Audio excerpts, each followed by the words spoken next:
বিএনপির ভারপ্রাপ্ত চেয়ারম্যান জনাব তারেক রহমান কর্তৃক ঘোষিত রাষ্ট্র অবকাঠামো মেরামতের রূপরেখা ৩১ দফা বাস্তবায়নের লক্ষ্যে জয়পুরহাট জেলার ৫ উপজেলার বিভিন্ন এলাকায় লিফলেট বিতরণ, গণসংযোগ ও পথসভা অনুষ্ঠিত হয়েছে। বুধবার সন্ধ্যায় উপজেলার সালাইপুর বাজারে পথসভা অনুষ্ঠিত হয়। এ কর্মসূচিতে নেতৃত্ব দেন বিএনপির জাতীয় নির্বাহী কমিটির সদস্য মোহাম্মদ ফয়সাল আলীম। এর আগে বোর্ডের ইউনিয়নের পরিষদের সামনে হরেন্দ্রা বাজার ও সালাইপুর বাজারে লিফলেট বিতরণ ও গণসংযোগ করা হয়।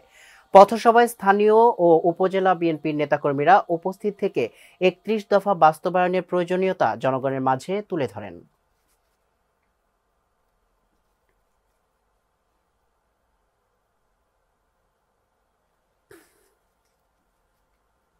রংপুরের পীরগঞ্জ উপজেলার ১৩ নং রামনাথপুর ইউনিয়নের মাদারহাট বাজার রাস্তার পাশে নিজ বাড়ি থেকে যৌথ বাহিনীর অভিযানে মোহাম্মদ আশিকুর রহমান হেলাল নামে এক মাদক ব্যবসায়ীকে ৩৫০ পিস ইয়াবাসহ গ্রেপ্তার করা হয়েছে।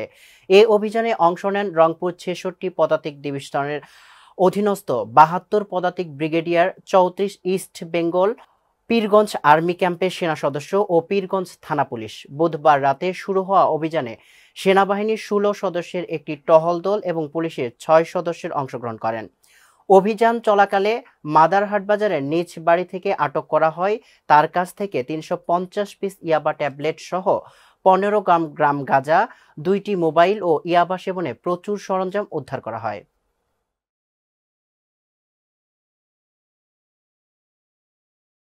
কুমিল্লার লাকসাম পৌরসভার ৪ নং ওয়ার্ডের বাসিন্দা সফিউল্লাহর বিরুদ্ধে মিথ্যা মামলা দিয়ে হয়রানি ও অপপ্রচারের প্রতিবাদে মানববন্ধন ও বিক্ষোভ মিছিল করেছে ভুক্তভোগীর পরিবার, এলাকাবাসী, শ্রমিক ইউনিয়ন পরিষদ।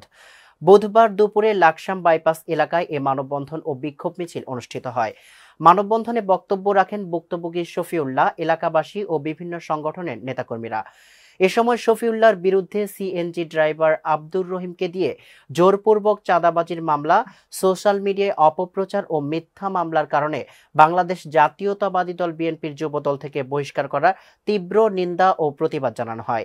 পাশাপাশি বাংলাদেশ জাতীয়তাবাদী দল বিএনপি নেতৃবৃন্দ এবং প্রশাসনের কাছে সুষ্ঠু তদন্তের মাধ্যমে সঠিক ব্যবস্থা নেওয়ার জোর দাবি জানায় তারা। পরে মিথ্যা মামলা প্রত্যাহারের দাবিতে একটি বিক্ষোভ মিছিল বের হয়ে লাকসাম উপজেলার বিভিন্ন সড়ক প্রদক্ষিণ করে।